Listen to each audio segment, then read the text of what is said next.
एक ऐसा मसला सामने आता है जिस पर बात करना वालिदैन के लिए भी आसान नहीं होता। जैसे एक ख़ास उम्र के बाद भी बिस्तर पर बच्चे जो हैं वो पेशाब कर देते हैं, तो ये बहुत ही बड़ा मसला होता है और पेरेंट्स जो हैं वो बड़े परेशान रहते हैं। और सवाल ये है कि क्या ये सब सिर्फ आदतें हैं या फिर किसी अंदरूनी कमज़ोरी, ग़िज़ाई कमी या पोशीदा बीमारी की अलामत है। तो आज के प्रोग्राम में हम बच्चों से जुड़े इन्हीं अहम और हसास मसाइल पर बात करेंगे। रहनुमाई के लिए हमारे साथ मौजूद है नेचुरोपैथी एक्सपर्ट जमील मेहरवी साहब। जमील साहब, वेलकम टू सुनो पाकिस्तान। सर, बच्चा मट्टी खाने का आदी क्यों हो जाता है? लाख उसे रोका जाए, टोका जाए, फिर भी बास नहीं आता।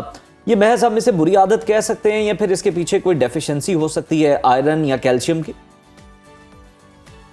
बहुत शुक्रिया जी, थैंक यू वेरी मच। बात यह है कि इसमें वाकई ही डेफिशिएंसी होती है। एक तो कैल्शियम का मसला होता है उस बच्चों के अंदर, और उस कैल्शियम की कमी की वजह से वो चूना जो होता है उसकी तरफ जाता है। अगर घर में कहीं पेंट वगैरह है या कोई कली वगैरह हुई हो, उसके बाद वो मट्टी वगैरह से भी, क्योंकि उसके अंदर भी कैल्शियम होती है, तो वो वहां से मट्टी खाने की कोशिश करता है। और उसके पीछे एक बहुत बड़ा मसला होता है, वो है हमारे यहाँ पेट में कीड़ों का होना।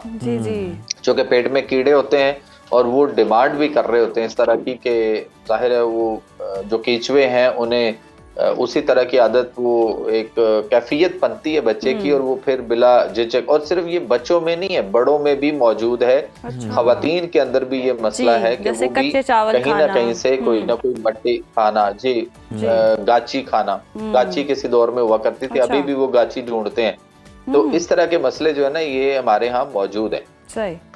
तो मेहरवी साहब, इसके हम बदले में क्या कर सकते हैं? अगर कोई बच्चा मट्टी खा रहा है तो हमने देखा है बहुत सारे पेरेंट्स ऐसे करते हैं कि उस दीवार पे मिर्चें लगा रहे होते हैं ताकि बच्चा ना खा सके, उसको मसला आए। तो ऐसी क्या चीज़ें हैं, ऐसा क्या हर्ब्स हैं या क्या कोई इंटेक करें जिससे बच्चे ये खाना छोड़ दें? देखिए, बात यह है कि ऐसे बच्चों को जिनको ये आदत पड़ी हुई है, पहले तो उनके पेट के कीड़ों को खत्म किया जाए। और दूसरी बात यह है कि उनके लिए ये जो देसी अंडा है ना हमारे यहाँ, ये बड़ी कमाल की चीज है कि उन्हें देसी अंडा दिया जाए, और उसके अलावा बकरे के जो गोश्त होता है उसका शोरबा या उसकी यखनी बनाकर जो है इनको दी जाए। देसी अंडा जो है ये, इसके अंदर भी कैल्शियम होती है, लेकिन देसी अंडा वो जो मुर्गी और मुर्गे के मिलाप से होता है, असल में वो देसी अंडा है। और इसका छिलका जो है, अगर अंडे को उबालने से पहले उसको अच्छी तरह पहले आप धो लें, ऊपर उसका जो छिलका होता है ना कच्चे अंडे का, उसके कच्चे अंडे को उसी तरह अच्छी तरह धो के साफ कर लें, और उसके बाद अंडे को बॉईल करें। अंडा खिला दिया जाए, और जो छिलका है वो चूंकि आप पहले धो चुके थे, साफ हो चुका हुआ था, फिर बॉईल भी हो गया हुआ था, तो उसके बाद जो छिलका आप उतारते हैं, ये छिलका जो हम फेंकते हैं, इस छिलके को रखा जाए और इसका पाउडर बनाया जाए। अच्छा। और ये बच्चों को दिया जाए, या जिनको भी कैल्शियम की कमी है, तो ये बहुत कमाल की चीज है। इवन दो कि जब आप खवातीन जो है हमल में होती हैं, लास्ट मोमेंट पे जाके अगर इसी की छिलके को पीस के पाउडर बना के उनको ये खिलाया जाए, तो उनकी डिलीवरी भी नॉर्मल हो सकती है। अच्छा, जमील साहब, अगर हम देखें तो ये जो कीड़े हैं, एक तो ये किस साख्त के होते हैं, और दूसरा ये बात दुरुस्त है कि कहा जाता है कि बच्चा जो भी खा रहा होता है वो दरहकीकत बच्चा नहीं खा रहा होता, उसे लग इसलिए नहीं रहा होता क्योंकि वो पेट में मौजूद कीड़े उस खुराक को खा रहे होते हैं। ये बात सही है? जी, ये बात ठीक है। उसमें चूंकि पेट में जब कीड़े होंगे तो वो जाहिरी बात है, वो भी उनको भी तो कुछ चीज चाहिए ना खाने के लिए, तो फिर वो खा भी रहे होते हैं, इन्फेक्शन भी क्रिएट कर। और इस वक्त पेट के कीड़ों के साथ साथ जो एच पैलोरी का इन्फेक्शन है, बैक्टीरिया, वो भी बहुत सारे बच्चों के अंदर आया हुआ है, और हमें ये भी ढूंढना पड़ेगा कि आया वो पेट के कीड़े हैं या एच पैलोरी का मसला है।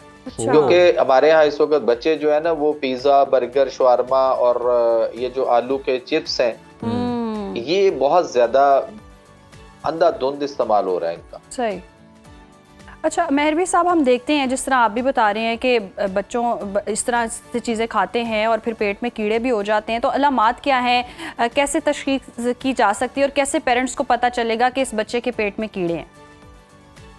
हाँ, बच्चे में चिड़चिड़ापन होगा, बच्चा बार बार कुछ ना कुछ खाने को मांगेगा, उसे भूख बार बार लगेगी, और बदहजमी का आंसर भी होगा, क्योंकि जितना वो बार बार खाएगा उस हिसाब से उसके पेट के अंदर जो डाइजेस्टिव ट्रैक है वो प्रॉपर सही वर्क नहीं कर रहा होगा, तो उसको बदहजमी भी होगी, गैस भी होगी, और उसके साथ साथ उसका बिस्तर पे पेशाब भी निकल सकता है। सोते में जी। या वो दिन में सोए या रात को सोए, उसका बार बार पेशाब आना जो है ना, वो बिस्तर पे निकल जाना, ये भी एक अलामत तो होती है जमील साहब, इसकी। ये आपने उसके अलामात जो बाद, बताई हैं, अगर हम देखें सर, इसी को अगर कंटिन्यू करें तो एक खास उम्र तक तो चलें, वो भी आप बता दें कि किस एज तक अगर बच्चा बेड पर यूरिनेट कर रहा है तो वो तो ठीक है मसला, लेकिन अगर एक खास उम्र से ज्यादा आगे चलकर भी यही चीज रहती है तो फिर इस मामले में सीरियस होने की जरूरत है, चेक करवाने की जरूरत है।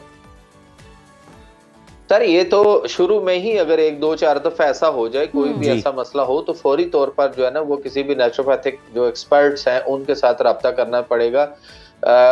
तबीब जो है वो सही मायनों में इन चीजों को समझता और जानता है। मिसाल के तौर पे हमारे यहाँ इस वक्त जो है ना वो पेशाब का बड़ा मसला है, और पेशाब बच्चों का निकल जाता है, बड़ों का भी बहुत सारों का ऐसा हो जाता है कि वो सोते हुए वो फील करते हैं कि हम जैसे ख्वाब में है और बैठे हुए कहीं ऐसी प्लेस पे ही है जहाँ पे वॉशरूम यूज हो रहा है, लेकिन जब वो आंख खुलती है तो फिर पता चलता है कि वो बिस्तर या तो मेहरवी साहब, बड़ों में ये आदत होना, ये आदत है या बीमारी है? नहीं, ये बीमारी है। मसाने का मसला भी होता है, और ये जो तजाबियत और मैदे का जो इफेक्ट है ये भी होता है। और दूसरी बात ये कि इसमें अगर तजाबियत आ रही है पेशाब के अंदर, उनका यूरिन टेस्ट करवाया जाए तो पीएच वैल्यू उनकी 5 होगी। अच्छा। तो इसका मतलब है कि जो एसिडिटी तजाबियत आ रही थी वो तजाबियत भी निकलना चाहती है, तो उसके लिए फिर वो उसकी वजह से भी ऐसे मसले हो जाते हैं। तो इसके लिए जो बेहतरीन रेमेडी है ना वो हमारे यहाँ बाजरा है। ठीक। बाजरा आपने देखा होगा या सुना होगा। बाजरा लेकर उसको अच्छी तरह जो है ना आप भून लें, पहले तवे के ऊपर भून लें या किसी फ्राई पैन के अंदर उसको भून कर उसमें देसी शक्कर मिलाकर, तो इसके छोटे छोटे लड्डू बनाए जाएं, बाजरा और शक्कर, इसके लड्डू बनाए जाएं और वो लड्डू उनको खिलाए जाएं, तो बड़ी तेजी से उनका जो है ना ये मामला जो है वो बिस्तर पे पेशाब करने का हल हो जाता है।